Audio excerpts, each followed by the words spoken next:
Pre-recorded from Joe's mom's basement, welcome to a Wednesday Rewind episode of the Stacking Benjamin Show. Hey everyone, I'm Griffin the Intern, or like the Fintern Facebook Fan Society likes to call me, the Fintern.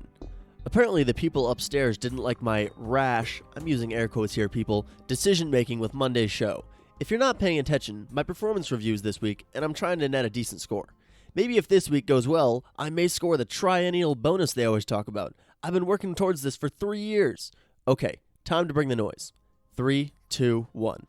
Stackers, what if you lost your home or even your freedom? Could that happen to you? What would you do if everything went wrong?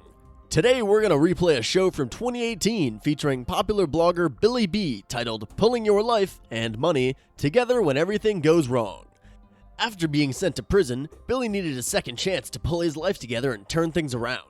It's a packed interview, and Billy shares his story about the ups, the downs, his work rebuilding a support network, and his struggle to regain a financial footing.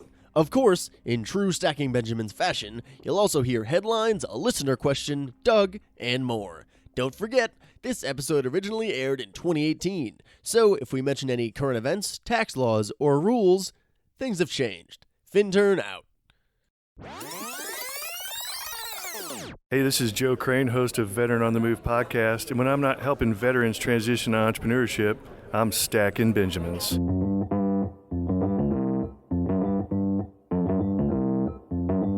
Live from Joe's mom's basement, it's the Stacking Benjamin Show.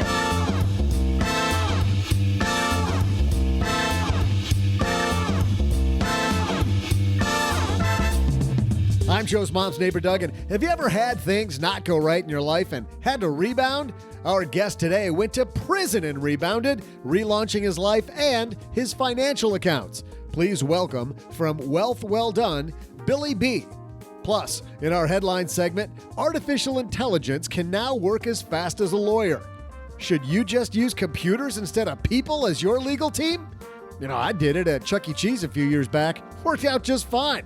We'll weigh in on that, throw out the Haven Lifeline to Luke, who wonders about cash reserves. How does he find a better interest rate on his money? We'll also answer a letter from the mailbag, and if you're lucky, old Uncle Doug might just throw out some of my mind-bending trivia. And now, two guys who Joe's mom says are the answer to a trivia question about podcasts going nowhere, Joe and O-G.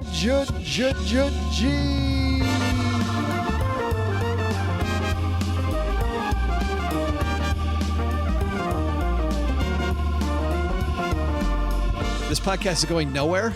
It's about time somebody told me. Hey everybody, I'm Joe Salciha, Average Joe Money on Twitter, and welcome back to the Stacking Benjamin Show for another week. And we're gonna kick it off big time here by introducing you to this guy across the card table, the one, the only, the OG. According to a recent Twitter thing that I saw, apparently I'm not the only other guy, but there's a new other guy. What do they say? Imitation's the highest form of flattery. I guess. Must be a solid listener. I'm looking at you, guy from Texas, who's on Twitter. That guy. That said, horrible the other guy.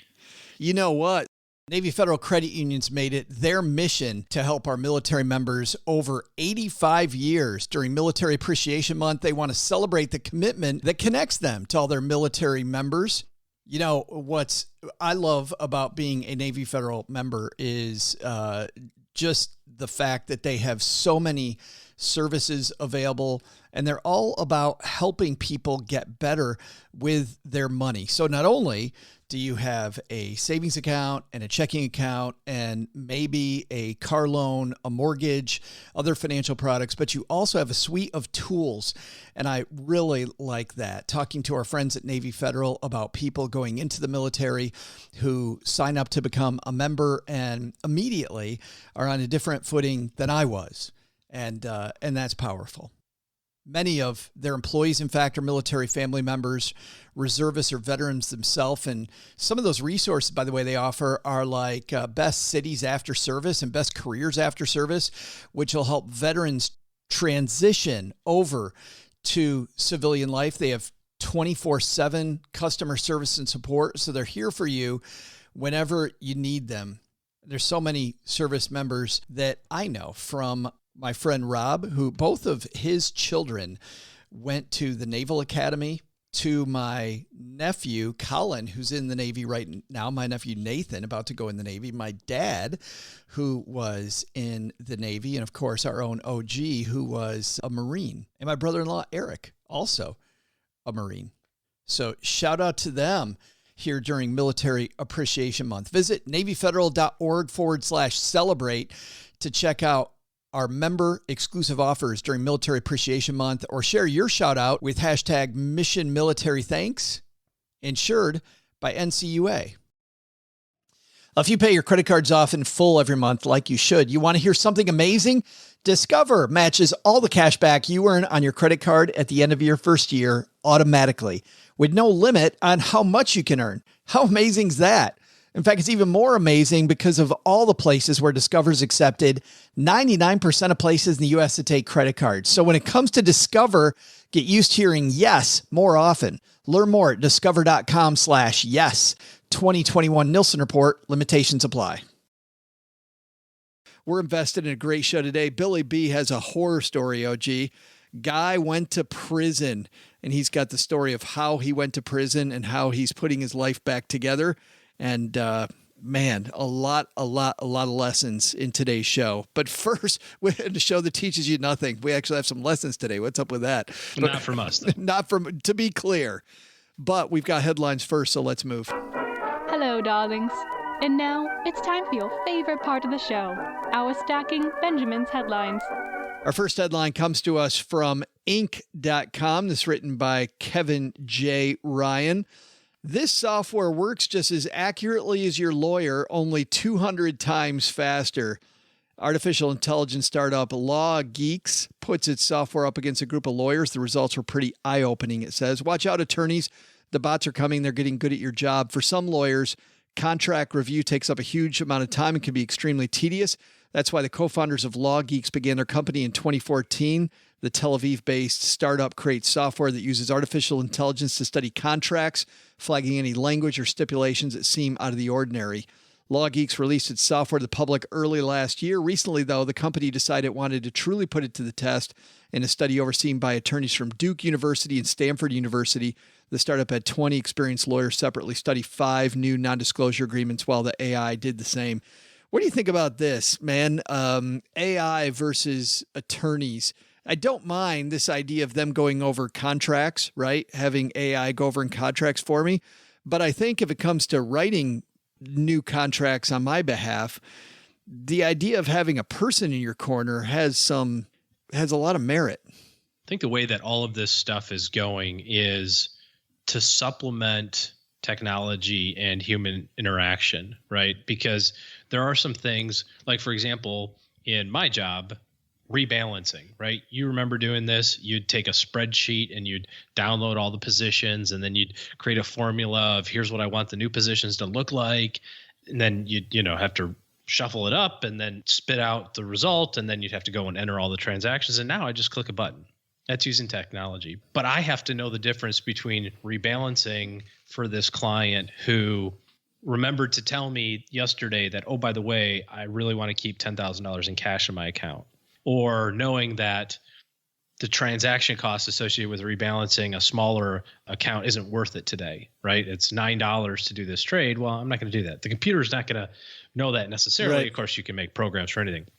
At the end of the day, I think when it comes to this example with lawyers, you want to take away that stuff that's rote and just kind of a boring, monotonous task, because there are things that you can miss by doing it. Right? If you got to read a 200-page contract. But, well, this is what scares me. What scares me isn't I totally agree with you on the technology. What scares me is, there's going to be people trying to use this technology the wrong way.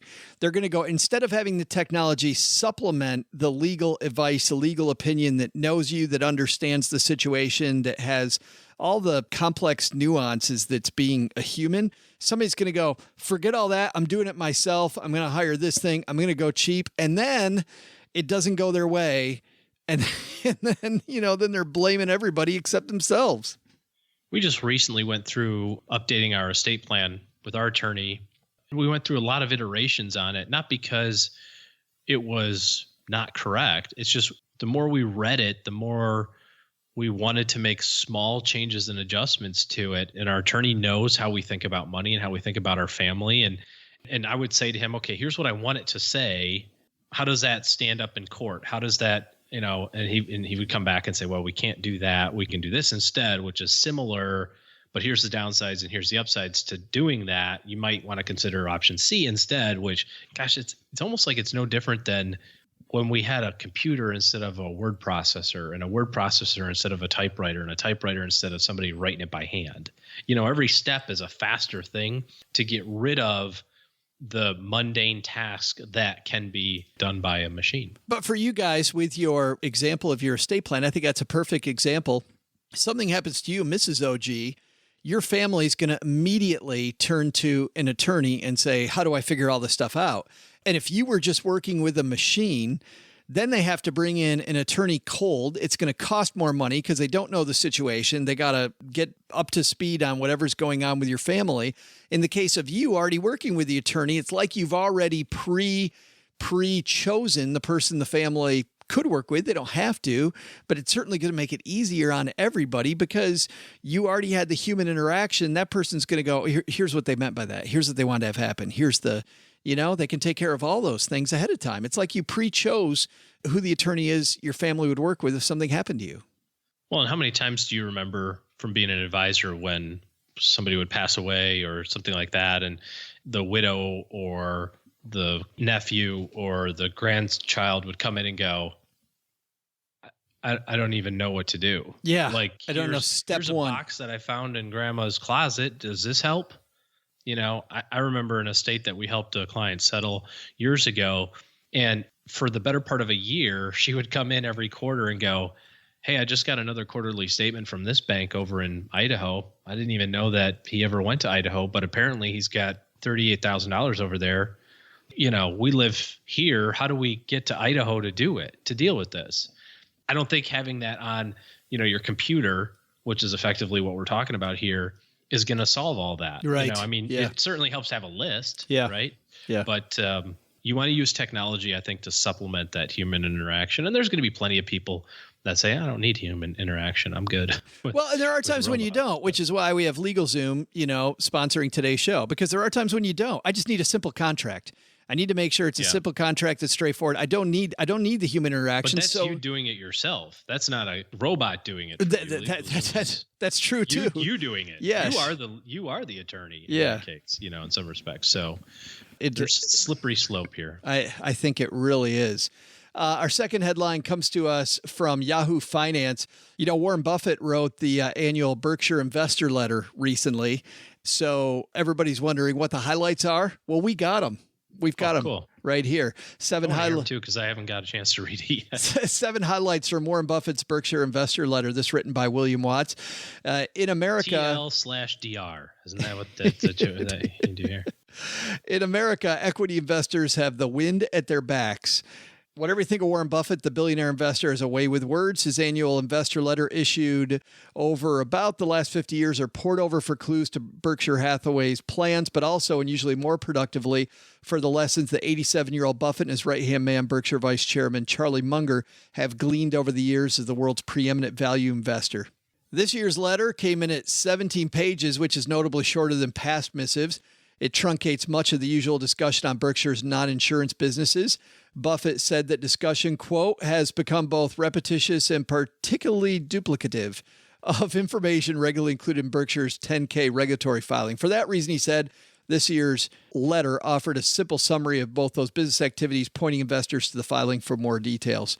First of all, deal-making CEOs. In explaining why he thinks it's so difficult to find standalone companies to buy at a sensible price, Buffett blames a buying frenzy driven in part by overly eager corporate managers who are egged on by their boards. Quote, if Wall Street analysts or board members urge that brand of CEO to consider possible acquisitions, it's a bit like telling your ripening teenager to be sure to have a normal sex life.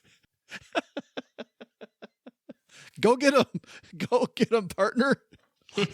Just okay. I didn't say that. Warren Buffett said it. Just old man's off his rocker a little bit. Just so that you know. But if Wall Street's going crazy for companies, OG, it's hard to buy. I mean, he's looking for sensible prices in the market, and he's not seeing it right now outside of his own companies.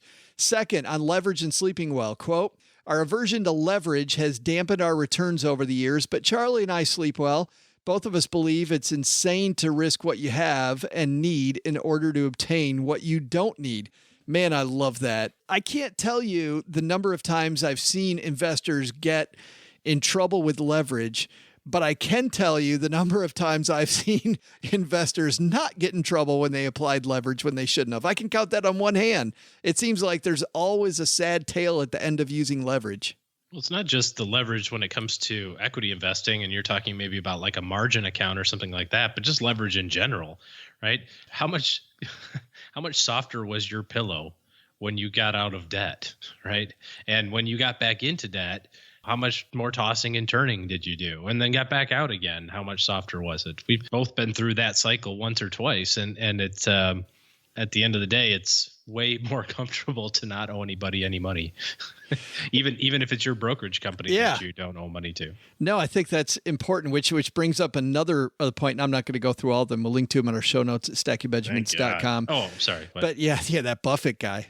Liquidity and the kindness of strangers. In a discussion on Berkshire's insurance float, the pool of money collected from premiums but not yet paid out in claims, Buffett talks about the desire for ample liquidity. Quote, Charlie and I never will operate Berkshire in a manner that depends on the kindness of strangers or even that of friends who may be facing liquidity problems of their own. During the 2008-2009 crisis, we liked having treasury bills, loads of treasury bills that protected us from having to rely on funding sources such as bank lines or commercial paper. We have intentionally constructed Berkshire in a manner that will allow it to comfortably withstand economic discontinuities, including such extremes as extended market closures. Man, I think that's, people always ask us, OG, about cash reserves and about keeping cash in the bank. Like, why do I have cash reserves when I could just be investing that money? Look at what one of the richest people in the world is saying.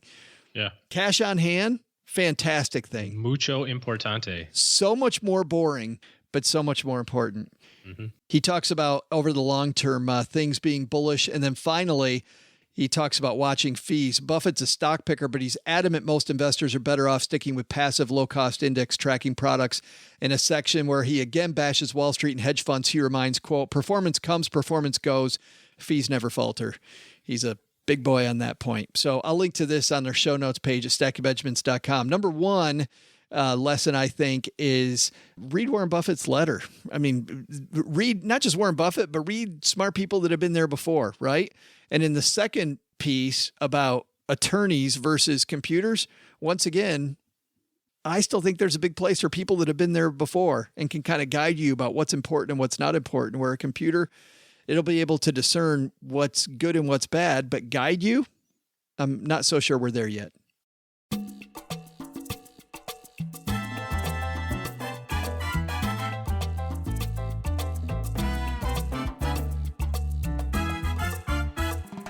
I first met Billy B at FinCon. I was introduced to him about a guy that had an amazing story. And when you start off your story about your friend dying and the cops are on their way to your house, that's a bad way to start a story. And certainly Billy's done a lot to clean up his life, and he's going to tell you a lot of great stories, I'm sure, as he's walking down the basement. Let's welcome from Wealth Well Done, our friend Billy B.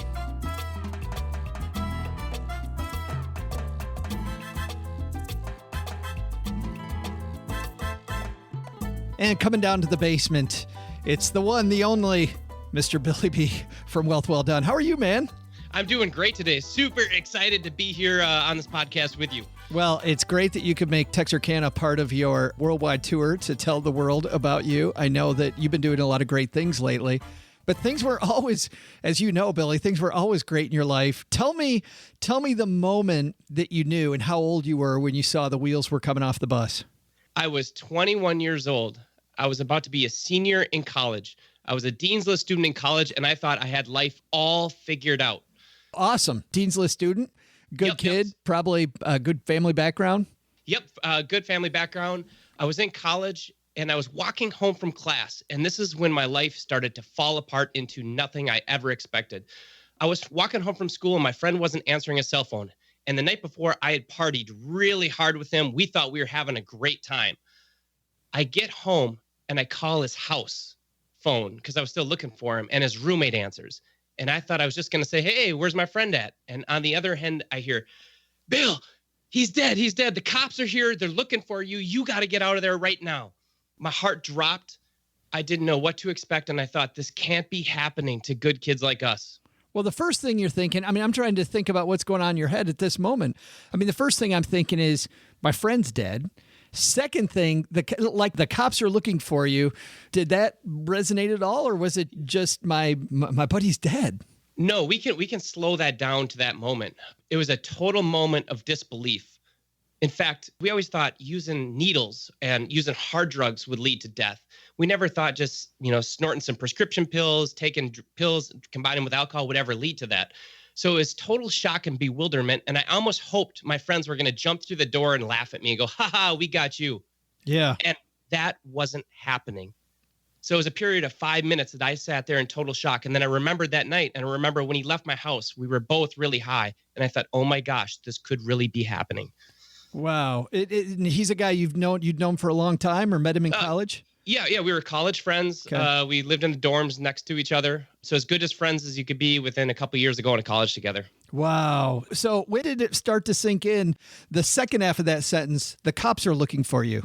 And that's exactly what happened. The first 5 minutes was total shock and bewilderment. And then the next thing is I said, I have to figure this nightmare out, because I realized it wasn't a bad dream happening. I just was like, I have to get out of here. I have to go home. It was in pure panic mode.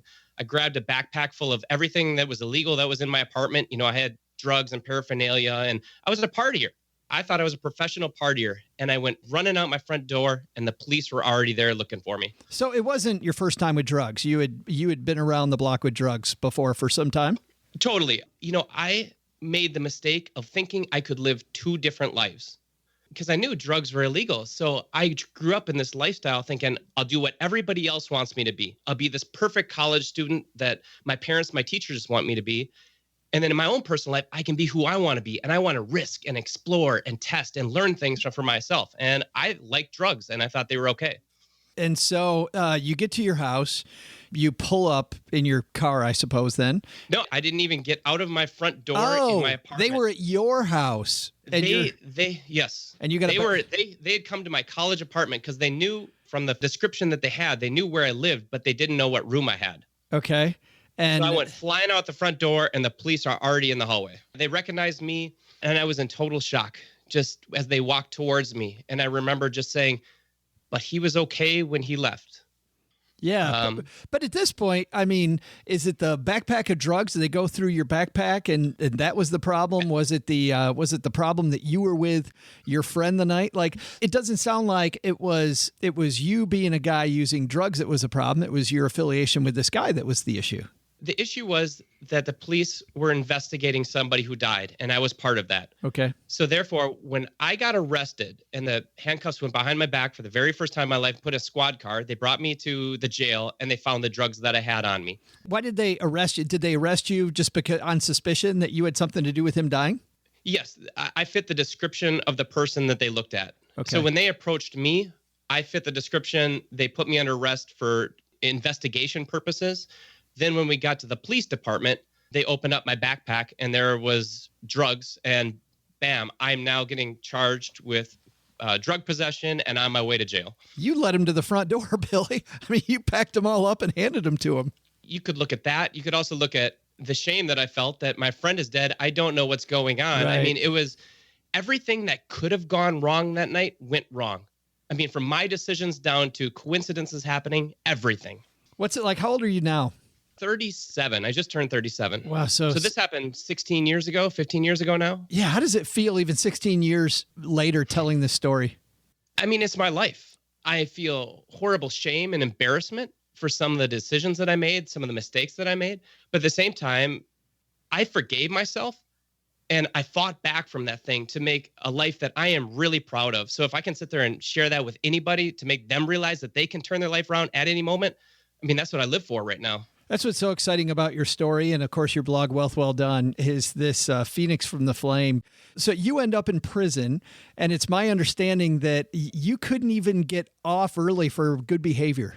Yeah. So what happened from that moment of when I was arrested for the drug charges, the toxicology reports came back, and part of the drugs that led to his death were delivered by me. I ended up getting charged with reckless homicide by delivery of a controlled substance because we were using my drugs at my apartment. For the first time ever, I was sentenced to 10 years in prison for it. I'd never been in serious trouble before this, and now I had to cope with this new incarcerated reality. And in the state of Wisconsin in the 90s, they'd get tough on crime. They'd taken all good time, all positive behavior away from inmates. So once you were sentenced to 10 years, you do every single day of that 10 years. So I'm very happy that I was finally released on August 21st of 2012. 2012, just over 5 years ago. 5 years and 4 months ago. I want to get to that part of the story because that's the fascinating part. But probably equally as fascinating, though, is when in prison did things really start to turn around for you? I would say the first 2 weeks of jail and going through the trial were just mind-boggling, depressing, shock, panic. And then, at some point, I had to make a logical decision of, am I going to stay in the state forever, or am I going to figure out a way to work out of the state? So probably about 2 weeks, I started devoting my life to saying, okay, I don't know how I'm going to do it. I don't know what type of reality or life I'm going to live, but I'm going to figure out a way that not only I can be happy in here, but I can somehow turn my life around at some point. From that point on, it was just hope and faith that I can get out of here one day and I can make my life better. I'm sure that the system doesn't make it easy for you to turn your life around, though. No. However, I always my whole life I could sit there and point the finger at other people for why my life was sucked. But I sat there and said, well, I have a library that's full of books. I can get any book I want to. I'm full of people that maybe I'm not the best friends with, but hey, there's 300 people on my housing unit. I can learn from 10 of them. So I always just adopted the mindset that I have to accept what I can control, what I can learn from, rather than be frustrated by what I can't do. Well, and it's funny, Billy, because we talk about, the importance of having a mastermind and people that are moving in the same direction. It sounds like you found a mastermind. Even in prison, you found a mastermind. Sure. Like I would say is, if I was on a housing pod with 300 people, probably 95% of them are people I really don't want to associate with, but I'm going to get along with. But then there's going to be 5% of those people that committed a crime long ago, and it could have been a very severe crime that they're doing life sentences for. But at some point in their life, they had some type of awakening that happened within them, whether it be spiritual or what else, that they said, you know what, I'm here, my life's a nightmare, but that doesn't have to be the end of my story. And they're going to make something of it. So I sought out those people. And one of my favorite lines ever that I learned from in there was, as iron sharpens iron, so does a friend sharpen a friend.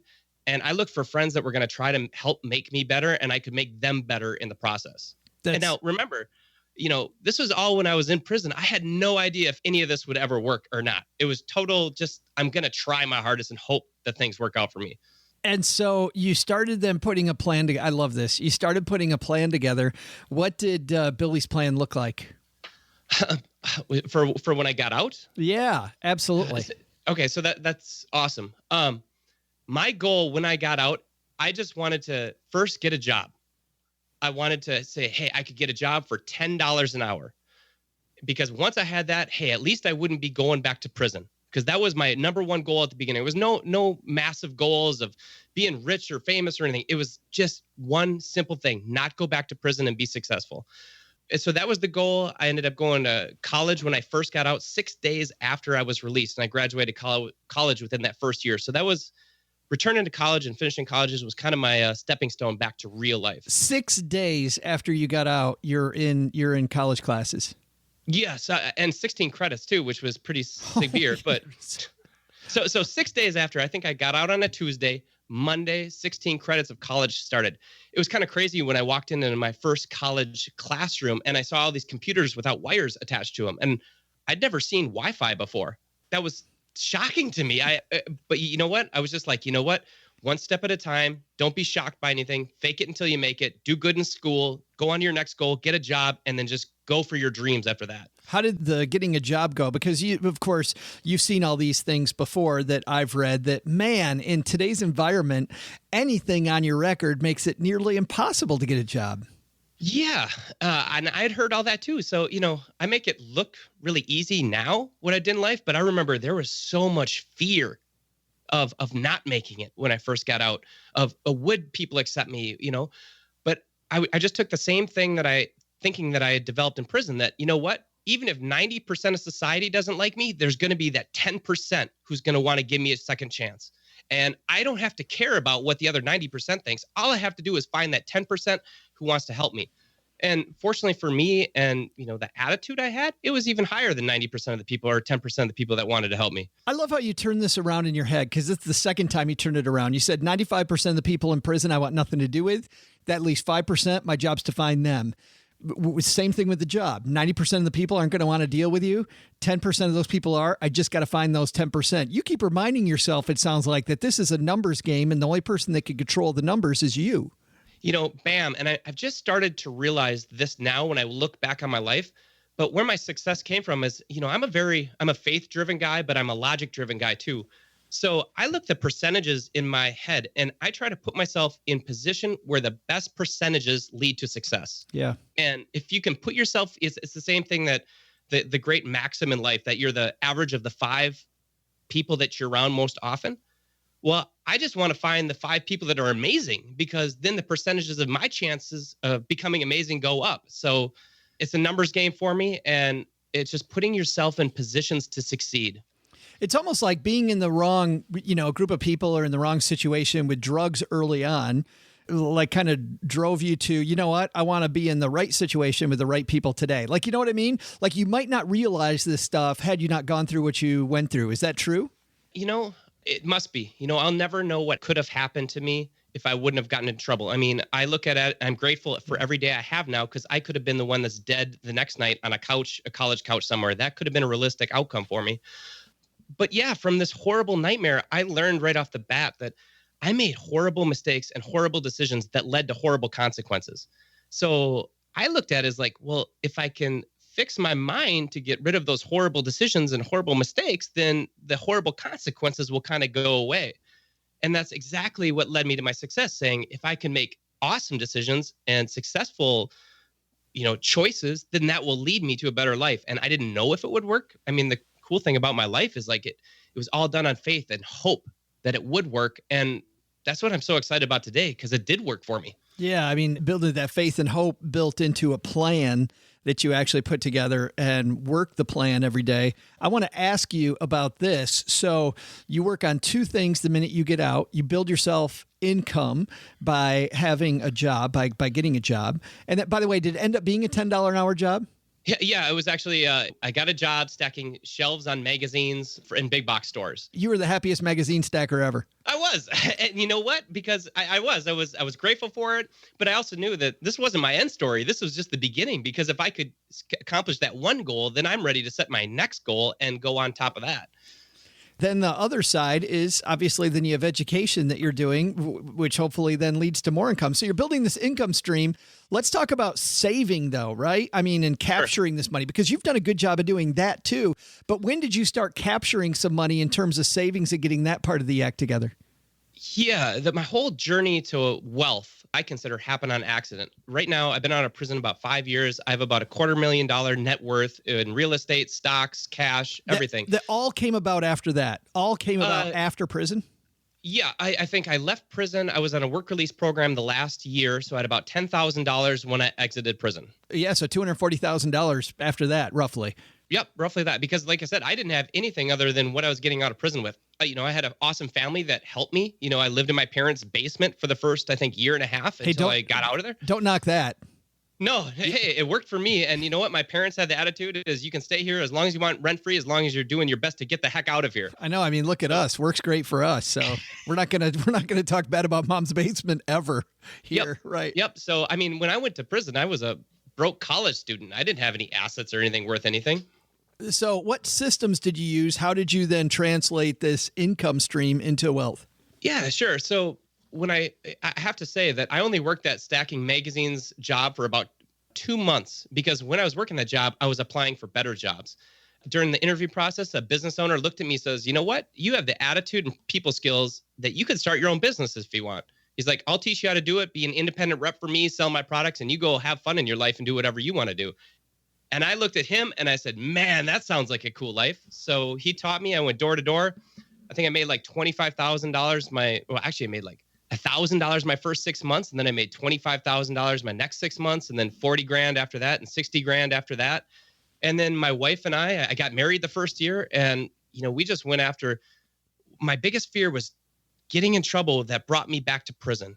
And money problems would cause me problems in life. So those motivated me to save every dime I had so I could do what I want to with my life, which is ultimately help people and do this type of stuff.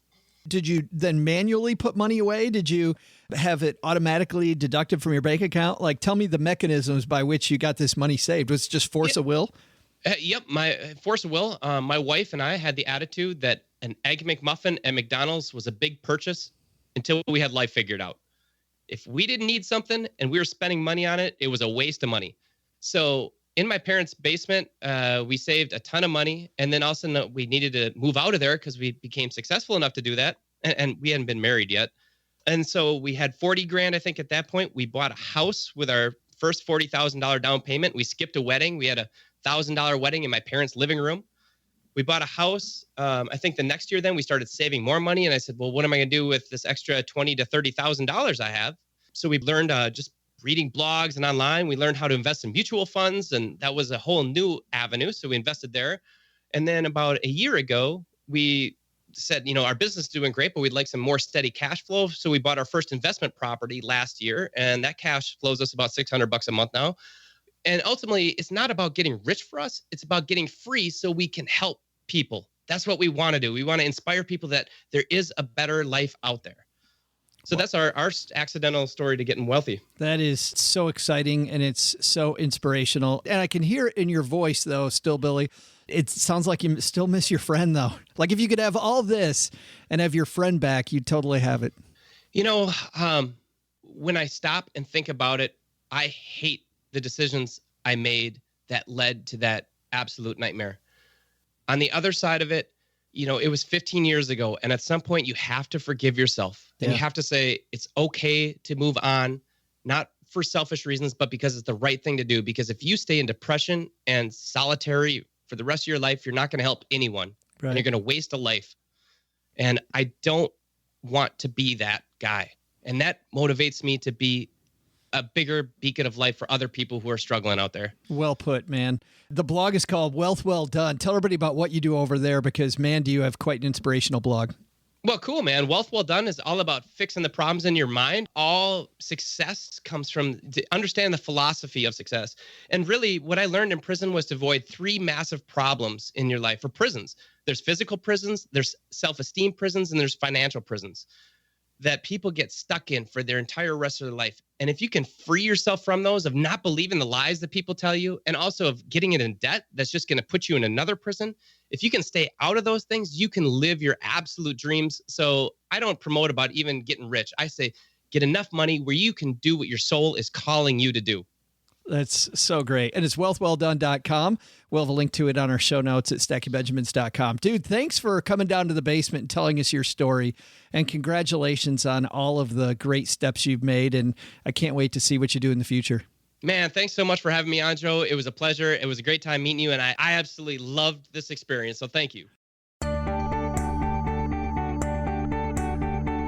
Hey there, trivia nerds. I am pretty excited to do the trivia today because I just realized that some of those big trivia quiz show producers are probably listening to this podcast to glean clues about how we perform the best part of this whole podcast, my trivia.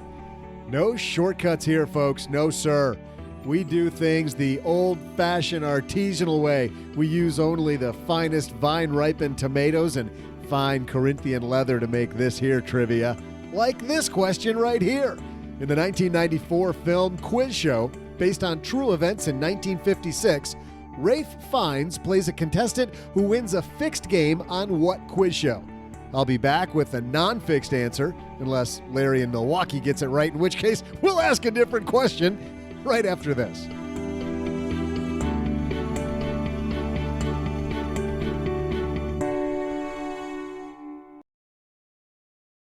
Want to hear something amazing? Discover matches all the cash back you earn on your credit card at the end of your first year automatically with no limit on how much you can earn. How amazing is that? In fact, it's even more amazing because of all the places where Discover is accepted. 99% of places in the U.S. that take credit cards. So when it comes to Discover, get used to hearing yes more often. Learn more at discover.com/yes. 2021 Nielsen Report. Limitations apply. So last week, I'm listening to Don and Tom over at Talking Real Money and talking about the hottest consumer scam, romance scams they talk about. And then the very next day, it's a Social Security Q&A. And by the way, the day before that, talking about stocks being hot. So what should investors do? It's something different every day with my friends, Don McDonald and Tom Cock. Don is a 30-year financial talk radio veteran, and Tom is the former host of Serious Money on PBS. These guys have a long history of doing both things, teaching people about money, but also knowing what the heck they're talking about. So it's a unique skill set that a lot of people in the industry don't have. You're going to get straightforward, honest advice on building the wealth you need for a more secure future. You can learn how to invest better, worry less, spend less in fees and commissions. And because I like a fun, different topic every day, you're going to get a wide variety of financial topics, just like you do here at the greatest money show on earth. They have over 600 episodes that you can binge. So give them a shot. Listen to them at your favorite podcast service, wherever you're listening to us now, or at talkingrealmoney.com. And of course, there's a link to Talking Real Money on our show notes page at stackingbenjamins.com.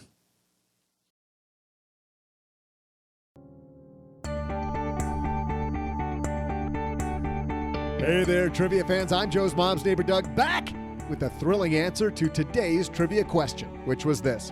In the 1994 film Quiz Show, based on true events in 1956, Rafe Fiennes plays a contestant who wins a fixed game on what quiz show?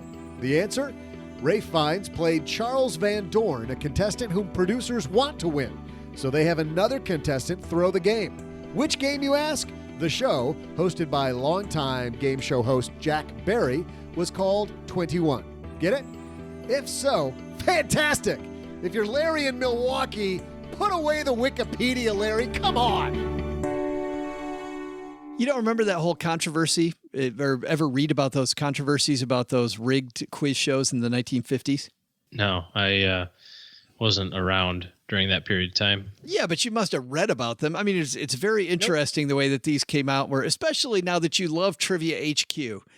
I do. I love that. I don't understand how you'd possibly cheat with HQ Trivia, but you know what's funny about that? There's a way. Well, I don't know if there is a way, but when I looked up that whole topic, I mean, it's Google Central is how to cheat at it. Like article after article after article is how to cheat it. Is it Trivia HQ or HQ Trivia? You've done that on Google, right? Where you type in something and then see what it autofills. Right. So let's do that. How do I cheat? Here are the options: on a test, on my boyfriend, on Sims 4, on my husband, or on Pokemon Go. Those are the ones that came up when I. Those go from slightly not great to just morally. Wait, this is Mrs. OG's computer. Oh, hold on a second. Whoa! Sweetheart, yeah. we gotta talk. Oh, it's time for us to throw out the Haven Lifeline, OG, and tackle some of life's, or rather life insurance's most important questions. Our friends over at the Haven Life Insurance Agency are disrupting the life insurance industry by focusing on what you value most. Oh, right now it's definitely HQ Trivia at 2:00 and 8:00 Central. Or your family and your time. Of course, if you win big, you'll have much more for your family and your time. It's why they created a simple way to buy affordable and dependable term life insurance online. Head to stackingbenjamins.com/Haven Life now to get a free estimate for coverage and learn about life insurance the modern way. That's stackingbenjamins.com/Haven Life. And they now go up to $2 million at Haven Life. But today, this podcast goes up to 11 because we have our new friend Luke here. Say hello, Luke. Hi, Joe and OG. I've been listening to the show for a year and a half, and unfortunately, I haven't learned anything, so don't quiz me if you return my call. I have a question about savings vehicles. I am 23 years old and have a little over $10,000 in savings, $3,000 of which is in a checking account for easy access, while the other $7,000 or so is in a high-yield savings account that I found through your website and Magnify Money. The account earns 1.35% currently. I have a couple of short-term savings goals ahead of me. One is set to happen in a little under a year. The other may happen closer to 5 years from now, give or take a year depending on circumstances. I would like to keep up with the average inflation rate of 3% for the 5-year goal. Is 5 years long enough to possibly hedge against a loss in a stock index fund, or would a quote-unquote safer position in a BBB corporate bond index be better? What would you suggest? Thanks.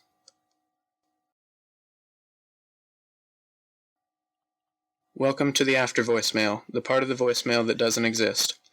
I have a personal question for both of you. I am in the process of becoming a financial planner with a local firm and would like to know more about your experience in the industry if you would humor me so I can possibly glean some insight from you. If you would be so kind to reach out to me, I would really appreciate it. Thanks. I have never heard. Isn't that cool? There's like a space after his question, and then he has like this secondary thing that we're not allowed to talk about. Isn't that interesting? I've never heard of that. Well, we've got two different questions from Luke. Let's start off with this. So the 1-year goal, he's down with saving for cash in cash, it sounds like, which is easily our recommendation. What about that 5-year goal, OG? Well, you might have heard me chuckle there or kind of laugh. His quote unquote safe BBB, but no, that's junk bonds, dude. That's not safe, man. That looks safe and it looks sexy as hell, but it ain't.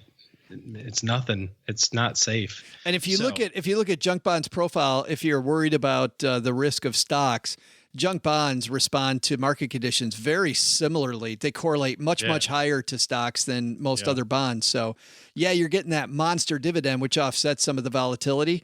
But if you're worried about stocks, I'm not sure I'm going the junk bond route. Well, and take a look at the interest rate market right now. We've had a little bit of interest rate kind of creeping up a little bit. We got a new Federal Reserve chairman that seems to think that interest rates need to go up just a skosh. And if they do, your bond prices are going to go down. So anyways, that's a whole topic for another day.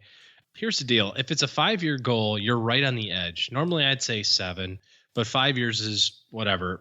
You have to ask yourself this question. If you get to do I feel lucky? No. Yeah, that's the question. You're right. Well, do you, punk? That's exactly the question. Here's the question. If you get to 4 years and 9 months and you're like, I'm so happy that I get to do this cool goal of mine in 3 months from now, and then the market takes a gigantic crap to the tune of 20%, and you don't have as much money as you need to make your goal happen, do you just go, it'll rebound in like a couple of years, I'll just do the goal then? Or do you get really ticked off? If you're going to get really ticked off, then it doesn't belong in stocks. You have to be more conservative with it. There's just not a way for you to be keeping up with inflation and ultra conservative. That just doesn't happen in real life. You could get a little bit closer and buy maybe like a 2-year treasury or something like that, and ladder that, I suppose, or look at a 5-year CD at the bank. That might give you some other, just a skosh more interest. But you really have to decide if the world takes a gigantic crap right before you want to cash this money in and you're down 20%, does that ruin your day? If it doesn't, then what the heck? Have at it. If it does, then you shouldn't. Yeah, it depends on flexibility. I mean, if that goal is flexible and you can push it back, then why not worry about it? I mean, if he was more specific about what the goal were, we might be able to help out more there. But, if it is a hard, fast 5-year goal and he just wants to keep up with inflation, I'm using my Ginny Mace for the win, man. I'm using my Ginny Mace. I just think no matter what happens to bonds over that period of time, he's going to reach that 3% goal that he's looking at historically. I think the risk level is incredibly low, so I'm betting on my Ginny Mae train. If that's his expectation in terms of return he's looking for, I think it's no mess, no fuss. Sure. And again, you have to recognize that there's no guarantees in life and, it may turn out or it may not. But I'm just looking at degrees It's a middle ground. Degrees of probability there. Yeah. And I think that reaches his goal. Hey, let's take this second question that we're not allowed to talk about after that weird space in his, I don't know what that's all about. But he talked about being a financial advisor. Tips you can give a young financial advisor about the industry? Yeah, don't tell your client with a 5-year goal to put his money in BBB rated bonds. That'll end badly in a hurry. Your career will be over before it starts. I think the thing to remember is that being a financial planner is a lot early about being a great connector and being a great problem solver. And we just had Scott on the show a week ago, or 2 weeks ago, about being a good connector, and that's kind of what you want to do. You know, I'd hate to say that great financial planners are really great marketers early, but they kind of are. You know, I mean, the reality is that you have to be good at convincing people who are reluctant to do what's in their best interest to do it and to pay you to do it. And you have to do that repeatedly in a really short period of time. Otherwise, you're not going to make any money, and then you're going to go do something different. So you do have to be a good connector, and you have to be a good problem solver. It's a sad fact in the business that I learned early on that the smartest person in my office, and I was in a big office, I was with a pretty big firm, that the smartest person in the office was not the wealthiest person in the office, didn't have the most clients.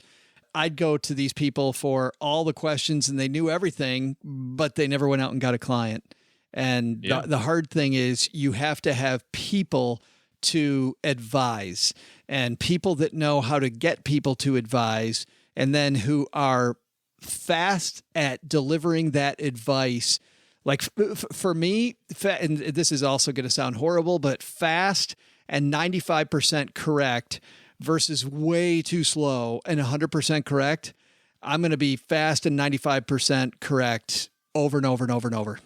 Well, and I think it's probably not even 95. I understand the analogy that you're trying to weave here. I think it's 80%, right? I mean, personal finance is, if it were just a dollars and cents thing, and borrow this from Dave Ramsey, if this were a dollars and cents thing in a mathematical equation, we wouldn't do half the stuff we do. Yeah. Right. I mean, it's just not that simple. Yep. And you have to have people to advise, like you said, and you have to be really good at that advice. That's the problem, I think, with our industry right now, is that it's really tough to break into because of that.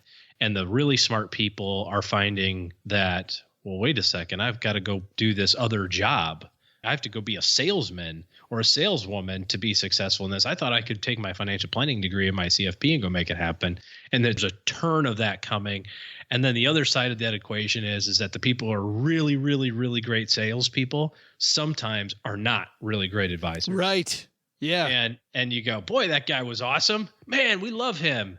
And then you go, oh, what are all those cops doing at his office with all those handcuffs and boxes and stuff? Yeah. I mean, so you got to do all the stuff that we've talked about. You got to research the advisor. It's both. both. If you're looking to hire somebody. So, Luke, you got to do two things really well. You've got to be a great connector and a great marketer, and you have to keep up with learning the business, which is probably best suited through going through the CFP program or something like that. Well, and the piece of the business that I'll caution you on, I think a lot of new advisors and a lot of bad advisors want to talk the sexy stuff, which is market conditions. What's the Fed talking about? Is the new Fed chairman going to change stuff? I just read in the Wall Street Journal today. Yeah, the best advisors know what you can truly do to move the needle for your client. And I think the sooner you divorce yourself from being hot stock jock and move toward being an agent for your client, so that no matter whatever the problem is, whether it's I need to get my driveway paved, and how do I do that? Which you don't think of as a financial issue, but of course it's going to cost you money, right? And your job is to know people in the community. If I connect you to somebody who knows the best person to pave your driveway, or at least to get you the stuff on that, I'm a valuable member of your team. I'm my client's agent up through proper asset allocation, Monte Carlo simulations, like some of the things that we look at that is specifically financial advisor. But I think if I think of myself as my client's agent, I have a job for life. If I think of my job as being Joe Market prognosticator, which I saw all over the place when I was an advisor, I'm losing losing in a hurry, man. Losing in a hurry. So good stuff. Thanks for the question. We also get mail. Doug brought down this one from the mailbag. This letter comes to us from John. John says, Joe and OG, I got a correction and a question. John's going to correct us, and then he's going to ask our advice. Okay. Hey, you guys suck at this, so let me fix this. And then can I ask your help for something? I said there have been a couple questions about restricted stock units, and lately on the show, OG's been doling out some slightly incorrect tax advice, which means listeners are definitely not learning anything. Typically, with the restricted stock, you're not taxed when they're granted, but when they vest. So if you're given 400 shares on January 1st, 2018, they vest over 4 years. The first 100 shares be taxable when they vest. They be taxed at January 1st, 2019 stock price, and they be added to your W-2 as ordinary income. The grant date price is irrelevant. If you choose to keep them for a period of time, you'd be taxed, i.e. capital gain loss, at the difference between the date of sale versus the vest date. Just want to clear that up. Hopefully OG has stopped ranting against me now. Sorry, I put you on mute. What was all that? I was just thinking that maybe we used the wrong term there, but I'm thinking, John, maybe we went a little too quick, but I thought we were fairly clear about that difference. But anyway, hopefully, obviously not. Yeah. Hopefully, well, yeah. So thank you for that. And restricted stock units, by the way, OG, if you have restricted stock, speaking of the last question from Luke and a financial advisor, if you have restricted stock and you haven't turned yourself into a pro about how restricted stock is taxed, shame on you, because that's a huge part of that restricted stock game. Well, it's not only how it's taxed, it's the timing of the execution, in terms of when you sell it and when you don't. Yeah. Timing of how to take advantage of, laddering your tax situation, kind of clumping your tax deductions in 1 year against your sell dates and accumulating the stock versus selling it on a regular basis. I mean, and then you've got the risk associated with owning a whole bunch of single issue position. So there's a lot that goes into it for sure. So John's question is about something different. It's about asset allocation. Okay. And more something than I can't screw up, basically. All right, John, let's hear it. And more than just how much I should have in stocks, bonds, cash, etc. He says, I'm looking 0-0. Got it. I'm looking for good resources that are more specific and provide some guidance on how much large, mid, and small cap in the US, as well as developed versus emerging markets from an international perspective, or how much real estate versus commodities. I use Personal Capital, but I don't really agree with their allocation, and they don't go into enough detail. I found a bunch of research online, but can't really figure out what's worth using. I'm an aggressive investor, uses all indexes, and have 20 plus years before retirement, but I'm having trouble figuring out some of those allocations. Thanks, John. John wants to get into the weeds on investment allocation. Well, I was going to say there's a lot of professional tools, and since I'm on that side of the thing all the time, I pay lots of money for that. But I think you've got I was going to say there are almost no tools outside of the professional realm. So your best bet is to ask your financial advisor what pro tools that they use, and to dig in with them on the more granular asset allocation. Because generally speaking, John, you're in the 0.1% of people on the retail side that want to see that stuff, but nearly 100% of people on the advisory side want to see it. So that's why, Personal Capital doesn't dig into it. Nobody asked that question, right? Nobody. Every advisor asked that question, but nobody but you and a few of us money geeks asked that. I'll tell you a thing that I like. So I really like, and it's hard to dispute in modern portfolio theory, Harry Markowitz's efficient frontier, right? And so I think what you're looking for, the question is where's the efficient frontier for my portfolio located? And the cool thing is you don't have to debate that or say, well, I don't agree with Personal Capital, I don't agree with these people. There's nothing to agree or disagree with. All this is historical data about where your maximum return would have been with the least amount of risk, right? That's what the efficient frontier is. So basically, for people that don't know about the efficient frontier, Dr. Harry Markowitz did this thing where if you take all the 19 different asset classes, he put them on a chart where one axis is reward going up and down, and the x-axis going out is risk. So as an example, cash would be very low return, very low risk, where emerging markets commodities in emerging markets would be way, way, way high risk, potentially very, very high reward. And he took those dots and for different tax treatments, different periods of time, plotted those all over this chart. And then you can take different percentages of them and put those on the chart. And what he noticed was there's this line, it's kind of a curved line that initially goes pretty far north, meaning not taking a lot more risk, but getting a lot higher reward. And then it kind of smooths out and goes further east-west than north-south. So you can take a lot more risk and not get a much higher return historically. Not as much bang for your buck. Yes. And what he found, though, is there's no dots north of this line, and they call that the efficient frontier, the most efficient portfolio you can have. So it's a little bit nerdy, but there's a site where somebody has given you this for free. You got to input the asset classes you want. You put in the years that you want and whatever data you want, but it's portfoliovisualizer.com/efficient-frontier and play with that baby to your heart's content. And that's going to give you a very analytical asset allocation based on whatever data you put in. And John just buried himself, OG. Good luck. He's going to be there for weeks on end. I also like, Morningstar's Portfolio Visualizer. I think, some of their X-ray tools, I think are better than Personal Capital's. A lot fewer people on the retail side use Morningstar. Professionals use the heck out of Morningstar. But I think you can get some bang for your buck at morningstar.com also. Check that out. So those are two resources. Thanks for the question, John. Thanks also for the crazy question, Luke. I like that two-part question of Luke's. That was pretty neat. Head to stackingbenjamins.com if you've got a question for us. Click on the button that says questions. It'll show you all the ways that you can send a question to the show. Thanks also to people who write reviews of this here podcast. It's so thrilling to see people explaining to strangers what they're in for when they listen to Stacking Benjamins. And this one's going on Mom's Fridge from Tony Mac Saver. Tony says, "Don't sell yourself short. You're a terrific slouch." 5 stars.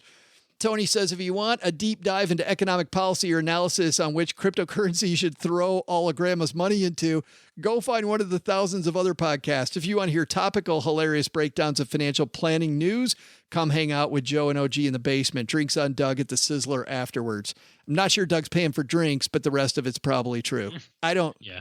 He manages to get alligator arms when the bill comes, doesn't he? I can't. Oh, I gotta hit the head. I'll be back. Yeah, I'm gonna be right back, guys. You guys need something while I'm up? Yeah. No, you good? Okay, I'll be right back. The rest of that's true. But either way, Tony, thanks a lot for the review, and that's headed to Mom's Fridge. Also, last but not least, if you're looking for good financial help in your corner, guess what? OG's taking clients. So if you're ready to take the next step in your financial plan, head to stackingbenjamins.com/letter G, stackingbenjamins.com/OG, and that will lead you to his calendar and talking about the next steps. All right, speaking about next steps, next up on the Stacking Benjamins show on Wednesday, Susan Hodges, for a living, ran nursing homes, and she went to college specifically to get that designation, OG, and worked in Fort Worth, Texas, and has a great book called A Breach of Trust, which tells horror stories about what goes on in some of our nation's poorest nursing homes, where the poorest of the poor are kept. And you don't want to miss it because it's a cautionary tale, but it's also one I think we all need to hear. That's coming up on Wednesday. Don't miss it. And Doug, take it from here, man. What should we have learned today? So what did we learn today? First, take the advice of Billy B from Wealth Well Done and get out there and hustle.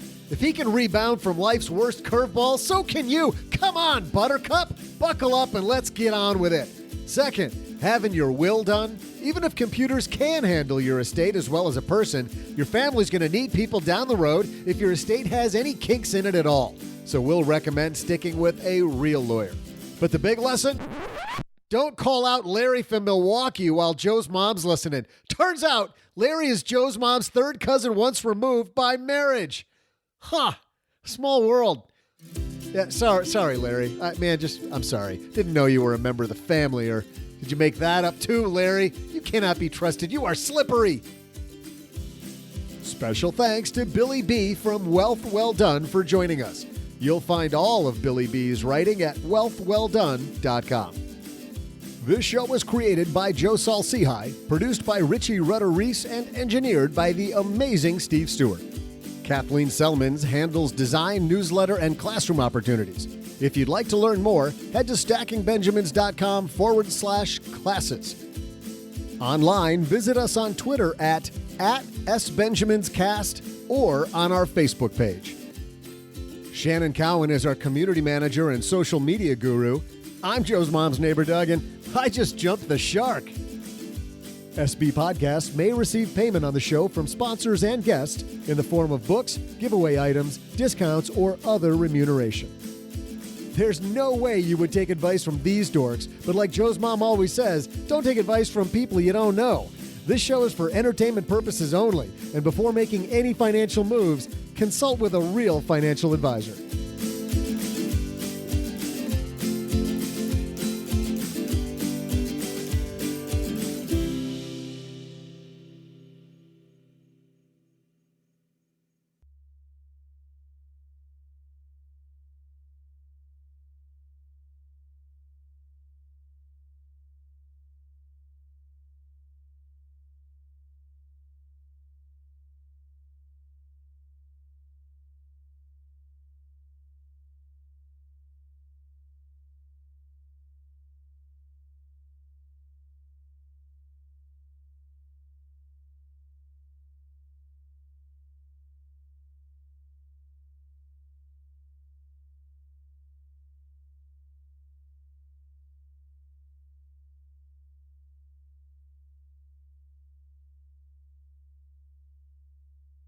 We were just talking about Warren Buffett earlier today, and it reminded me that there's a great documentary on HBO. I think it's on Netflix too, probably on YouTube by now, called Becoming Warren Buffett. I remember you talked about this a couple of years ago, I think. I think it's been out a couple of years. Yeah, I just happened to scroll past it when I was on my HBO Go app, and I scrolled past it and remembered that I liked it quite a bit. I also just watched a video about Dan Sullivan, who's the founder of Strategic Coach, which is a group that I belong to. It's called Game Changer. It's a really cool story about how Dan became who he is and how Strategic Coach was founded, and kind of some thought leadership stuff in there. Not really an exciting, edge of your seat show, but a good documentary nevertheless. I think you can just Google Dan Sullivan Game Changer and see what comes up. They're about 50 minutes or so. But you saw a movie. I did. I saw this new movie out starring Rachel McAdams and Jason Bateman. This one was called Game Night. We're down to 2 teams, so for double points, what is the name of the purple Teletubby? Tinky Winky. You're both correct. He always carried a red purse. Ooh, I'm a rebel just for kicks now. Max is very competitive, as am I. It's one of the reasons I fell in love with him. Oh, it's easy. He was an Incredible Hulk. Eric Bana. Other one. Mark Ruffalo. Other one. Lou Ferrigno. Primal Fear. Richard Gere never played the Incredible Hulk. Time. Bryce. Ed Norton. Oh. Primal Fear. Guys, what do you say we do this at my house next week? This will be a game night to remember. Oh, boy. Tonight, we're taking game night up a notch. We don't need a board, and we do not need pieces. We won't need any extra rudeness either. Someone in this room is going to be taken. Oh, it's a murder mystery party. Fun! Whoever finds the victim wins the grand prize, the keys to the Stingray. Just the keys? No, Ryan, the whole car. Oh, yes! Just the keys. This is by the people who brought you Horrible Bosses, which I thought was very funny and incredibly vulgar, by the way. So I was expecting some more slapstick around the line of Horrible Bosses. By the way, if you're going to see Horrible Bosses, see that one. Do not see Horrible Bosses 2, which was... God, that was so bad, wasn't it? It was absolutely rotten. I hate the fact that I'm a completionist because I went to see that. But, game night, come on, dude. I mean, You had front row seats in that one. I'm on my way to game night tonight, right? So game night, I'm all about that. So I thought this is a great thing for me to see. This movie wasn't nearly as funny as I thought it was going to be, and it was actually a better movie than I thought it was going to be. Obviously, at the start, they're having these game nights at different people's houses. Jason Bateman's brother shows up, and he's the guy that Jason always wanted to be, and he could never beat him at games. And as you heard on the trailer, Jason Bateman's brother says, hey, this will be a different one. And they think it's going to be a murder mystery.